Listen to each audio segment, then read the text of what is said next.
Aujourd'hui les gars, on va analyser la demi-finale ensemble. Et du coup cette vidéo aussi c'est la deuxième partie, car la première partie donc c'était l'analyse de mes qualifications. Et donc tu peux accéder à la vidéo aussi si tu l'as pas encore vue, mais si tu l'as déjà vue t'es dans la bonne vidéo. Et j'ai aussi déjà fait plein de vidéos de Ninja Warrior sur ma chaîne YouTube, du coup si tu l'as pas encore vu tu peux aller t'abonner. Mais bon voilà les gars, commençons la vidéo. Du coup comme pour le qualif évidemment j'ai déjà vu l'émission, mais donc je vais quand même vous dire les impressions que j'ai eues quand j'ai vu pour la première fois la demi-finale. Et comme dans le premier épisode, des fois je vais avoir des problèmes avec les droits de TF1, car normalement je peux pas diffuser mon passage, ou en tout cas c'est compliqué. Donc voilà, ça va être un peu bizarre comme montage, mais au moins comme ça je vais pas me faire strike ma vidéo. Et comme vous avez vu dans le titre, je vous dirai à la fin la raison pour laquelle je suis tombé dans la demi-finale de Ninja Warrior. Donc reste bien jusqu'au bout frérot. Ouais, faut faire un peu humain aussi, je suis trop robot là non? C'est maintenant au tour de Gaspard de se présenter face aux légendes. Souvenez-vous, il a 19 ans, il est étudiant et il est venu de Belgique accompagné par Emma, son tout premier amour. Du coup voilà les gars, donc là je me retrouve devant les deux dernières légendes. Donc je me trouve en face de Mathias Morel et Thomas Ballet. Et ce sont deux monstres les gars, mais pour moi quand même le choix il était clair. Car Mathias Morel, les gars c'est un monstre, il a fait 3 participations, 3 finales. Et en plus c'est récent. D'ailleurs update, il a gagné Ninja Warrior, donc j'ai bien fait de pas le prendre. Tandis que Thomas Ballet, ça faisait depuis très longtemps qu'il était plus revenu. Gaspard, choix cornélien entre deux énormes champions face à toi. Alors oui Denis, les deux sont très impressionnants. Mathias me fait très peur et j'ai vraiment envie d'affronter un ancien, donc je vais plutôt m'orienter vers Thomas. Du coup pour moi c'était quand même clair et net que le choix il devait aller vers lui. Puis on savait pas du tout ses capacités, on savait pas du tout s'il avait continué son entraînement et tout ça. Donc c'est pour ça que j'ai pris Thomas Ballet. Et du coup voilà, ils refont un petit rappel sur notre portrait. Mais bon ça on va passer les gars, parce que déjà dans la partie 1 on a bien analysé cela. Du coup on passe. Et la petite interview avant de commencer. Demi-finaliste c'est incroyable car je pensais pas l'être avec le temps que j'ai perdu devant le méga mur. Ah les gars, chaque fois que je vois le méga mur, j'ai quand même le seum de me dire que j'étais à 5 cm. Les prochaines saisons les gars, si je participe, je le retente et je le mets les. Au timing les gars, je vois le méga mur et là dans mon ancienne vidéo, j'analyse aussi le méga mur, trop drôle. Mon objectif pour la demi-finale, c'est d'essayer de buzzer, de battre évidemment mon adversaire pour atteindre la finale. Let's go, on va tout gagner. Oh pardon les gars, je suis un gland, j'ai totalement oublié. Je mets tout un setup, regardez. J'ai oublié de mettre de la lumière, bon, je pense pas que ça fait une dinguerie non plus, mais voilà, je mets tout un setup pour que les vidéos soient meilleure qualité, j'oublie, bon voilà. Et ensuite voilà, on passe au portrait de Thomas Ballet, mais bon ici on va le passer. Et voilà, en gros, qu'est-ce qu'ils disent? Ils disent que c'est un gros monstre et que c'est le premier à avoir atteint la tour des héros, du coup. Mon adversaire, voilà, il est pas nul quoi. Et voilà, maintenant, place au duel les gars. En plus, j'adore la petite image qu'ils ont mis en mode Gaspard Britz versus mon adversaire. Ça donne trop bien. En vrai, depuis que je suis petit, je m'étais imaginé genre mon nom à Ninja Warrior en mode Gaspard Britz. Et là, maintenant c'est devenu réalité, en vrai c'est une dinguerie les gars. Voilà les gars, donc là je me mets face au parcours. Et en gros, le tapis rouge, ce qu'il faut savoir c'est qu'à Ninja Warrior, vu qu'on est le soir et on est vers l'hiver, il y a beaucoup d'humidité. Et du coup, t'as tout le temps les chaussures humides et tout ça. En plus là, on était après les qualifications la même soirée. Et donc, il y avait encore plus d'humidité sur les tapis rouges et tout ça. Et il y avait tellement d'humidité, en plus que j'étais passé 5ème dans les duels, qu'il y avait déjà des traces de mouillé sur les premières plaquettes pour mettre ses pieds. Du coup, moi je me dis en mode, wesh, c'est trempé et tout. Je me dis, il y a grave moyen que je glisse et tout ça. Mais j'étais quand même étonné, je me suis dit, putain, mais en fait, à la télé, il y a personne qui voit que c'est humide, mais en fait, il y en a plein qui doivent tomber à cause de l'humidité sûrement. Et moi, tu parles même pas de moi, quoi. Moi, je suis même pas une ta vidéo. Voilà, je t'ai mis sur le montage maintenant. Ouais, c'est ça, ouais. Attention, hein. Bonjour tout le monde, alors ce que vous ne savez pas, je m'incruste dans la vidéo parce qu'il parle pas de moi. Ouais, parce qu'elle a aussi une petite anecdote à dire à propos de Ninja. C'est que du coup, peut-être 30 minutes avant son passage en demi-finale, on est parti faire une interview. Et du coup, je suis partie avec lui, sauf qu'ils m'ont oublié sous la tente des candidats. Emma dans les coulisses. Là d'ailleurs, on voit le retour de Ninja Warrior et tout ça quoi. Et c'est là où on attend. Et du coup, on m'a oublié sous la tente des candidats jusqu'au dernier moment où il allait commencer la demi-finale. Et donc, c'était quand même important évidemment que je sois présent. Et du coup, il y a quelqu'un qui est venu à la dernière minute me chercher et il était là en mode euphorie, je suis la grosse star en mode la femme de Gaspard, on cherche la femme de Gaspard. Et donc j'ai couru ma vie pour arriver voir petit Gaspard concourir le parcours. Bah oui, parce que pour les interviews tout ça, ils avaient besoin de tous mes proches et donc si en un coup il y a plus Emma, ça allait être bizarre. Petite erreur de la prod, donc voilà, c'était la petite anecdote d'Emma. Voilà, parce que je suis quand même un peu la star de l'émission. Frère.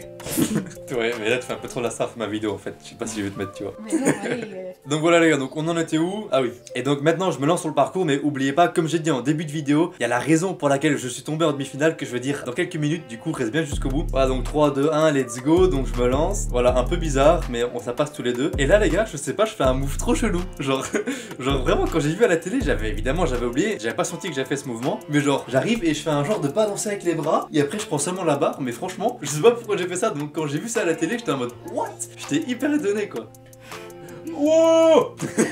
Et du coup, après ce move bizarre, ben voilà, on est sur les trapèzes. Et donc là, les gars, on va tous les deux hyper safe. On fait à chaque fois 2 balancés sur chaque trapèze, donc c'est quand même assez long. Et ouais, j'aurais peut-être dû aller un peu plus rapide parce que je savais pas qu'il allait être aussi safe. Moi, je me suis dit, c'est quand même une légende, il va aller un peu plus vite. Mais finalement, il a joué très safe comme moi. Ensuite, on arrive sur les engrenages, voilà. Et en fait, c'est sur les engrenages que j'ai perdu énormément de temps. Car vous voyez, on arrive environ en même temps sur les engrenages. Et après, là, on le voit pas à la télé. Mais Thomas Ballet, il est déjà sur le prochain, que moi, je commence seulement le premier. Alors là, vous vous demandez tous comment ça se fait. C'est parce que j'ai voulu en fait économiser les bras et j'ai voulu essayer de faire une technique mais qui n'a pas marché. Du coup, au lieu de commencer direct, j'ai clairement la force et les capacités pour faire ça. Mais je me suis dit, je vais économiser mes bras pour les pistons et tout ça. Et ce que je voulais faire, les gars, en fait, c'était un muscle up balancé et faire en un coup, tac, monter les deux en un coup d'un cran. Mais de 1, j'ai raté, voilà, comme j'ai dit, un peu le balancer. Et de 2, ben, ça a pas marché. D'ailleurs, sur ce petit extrait là, on voit que ça marche pas très bien. Et du coup, ben, donc c'est là que je perds énormément de temps. Du coup, c'est vraiment triste d'avoir perdu, on va dire là-dessus. Car après, ben, je vois que Thomas Ballet, il a trop d'avance sur moi. Et là aussi, en fait, je me suis dit, je vais plutôt me reposer et je vais voir s'il tourne. Comme ça, j'y vais à mon aise, je me précipite pas. Donc, j'ai joué cette stratégie là. Mais je savais de nouveau pas qu'il allait être très lent et qu'il allait faire 30 000 balancés sur les pistons. J'aurais dû y aller, en fait, j'aurais dû tenter ma chance.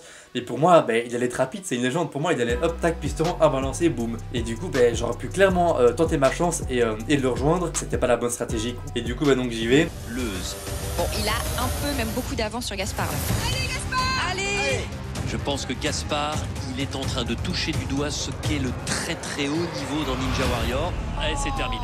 Et les gars, pour moi, je suis tombé sur les pistons. Pas de manque de force ni rien, mais pour moi, j'ai juste raté en fait la main droite. Vous voyez, genre, quand j'arrive sur le piston avec les deux mains, je me balance avec le piston et du coup, j'allais reprendre l'autre piston. Et pour moi, en fait, la main gauche s'est bien mise dessus. Et d'ailleurs, quand on voit sur Ninja Warrior, ma main droite, elle se pose pas dessus du tout. Et en fait, vraiment, donc j'atterris main gauche et la main droite, elle continue à descendre. Et du coup, ben, j'ai encaissé tout le choc avec la main gauche. Et pour moi, du coup, c'était pas un manque d'amplitude ou quoi. Et voilà, pour moi, je suis tombé à cause de ça. Donc triste, mais de toute façon, voilà, je pense pas que j'aurais quand même réussi à le rattraper sur la cheminée car j'avais trop de retard. Donc un peu dommage, mais voilà. C'était quand même un très très bon parcours et c'était incroyable. Et pour moi les gars, le problème de cette saison, et c'est pour ça qu'il y a le titre de ma vidéo, on arrive enfin au moment clé de la vidéo. Donc en gros pour moi je suis tombé, voilà, à cause des petits facteurs que j'ai dit sur le parcours. Mais dans la globalité, pour moi c'est la raison de... J'ai dû faire une qualification et pas mon adversaire. Mais le problème c'est que je suis arrivé dans les derniers, dans les qualifiés. Là sur TF1 je passe dans les premiers. Et du coup après, une fois que j'avais fait les qualifications, avec Emma, on a dû sprinter faire une interview pour la demi-finale qui est en dehors du plateau. Je dirais quoi, environ 300 mètres. T'es obligé de garder ce t-shirt là qui était trempé. Les gars, on était à un hiver, il faisait froid un hiver le soir et j'étais obligé de le garder pour que ce soit raccord avec le tournage. Et du coup j'avais froid, on devait encore marcher genre 400 mètres, 500 mètres environ. Et puis après on devait faire l'interview et après on devait revenir sur le plateau. Et ben là on doit faire les plans avec les légendes pour la demi-finale. Et donc de nouveau je dois encore garder le t-shirt où j'ai tout froid. On doit faire les petits plans, d'ailleurs qu'on voit dans l'introduction de Ninja Warrior, je vous montre les plans. Ensuite ben là on doit choisir nos légendes. Et j'ai dû aussi faire une petite interview avant de commencer mon duel. Et pour moi c'est ça les facteurs qui ont fait que j'ai perdu Ninja Warrior, on va dire. Car en fait j'ai pas eu le temps de pause, j'ai pas eu le temps de penser niveau stratégie aussi. Quand j'étais devant le parcours, je me suis dit ben j'y vais et on verra ce qui se passe. Mais bon voilà les gars, je le répète, c'était quand même une aventure de fou, c'était incroyable. On avait l'impression de vivre comme des stars là-bas et puis même c'était mon rêve depuis tout petit du coup. C'était vraiment une dinguerie et je suis vraiment content d'avoir partagé ça avec vous sur ma chaîne. Et c'est pas fini, il y a d'autres vidéos qui arrivent. Et aussi tous vos retours positifs que vous m'avez envoyés, ben ça m'a fait vraiment chaud au cœur les gars. Ben, c'était vraiment incroyable, donc grand merci. Et d'ailleurs en voici une petite compilation les gars. OMG, c'est un beau gosse. Mais non! Mais non! Ouais! Hé! Beau gosse! Un briquet.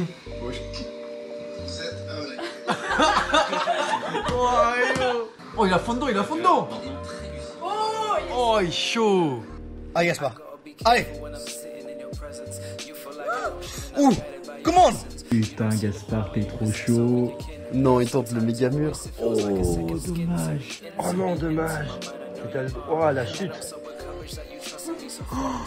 Ça, il était pas loin. Oh! Oh, il était pas loin! Putain, il était pas loin! Non! Appuie!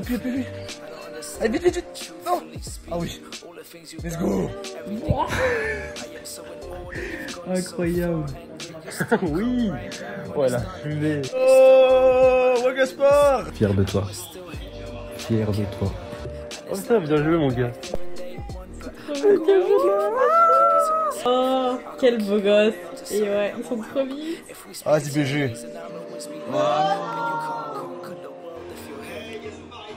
Et ça fait grave plaisir aussi car grâce à vous ma chaîne elle a vraiment des bons stats. Du coup c'est un boost pour faire plus de contenu. Et du coup vous aussi les gars s'il vous plaît, continuez à bien soutenir ma chaîne, à partager toutes les vidéos et tout ça. Ça fait vraiment plaisir, on continue à aller vers l'avant. Et moi je vous dis ciao et à une prochaine vidéo.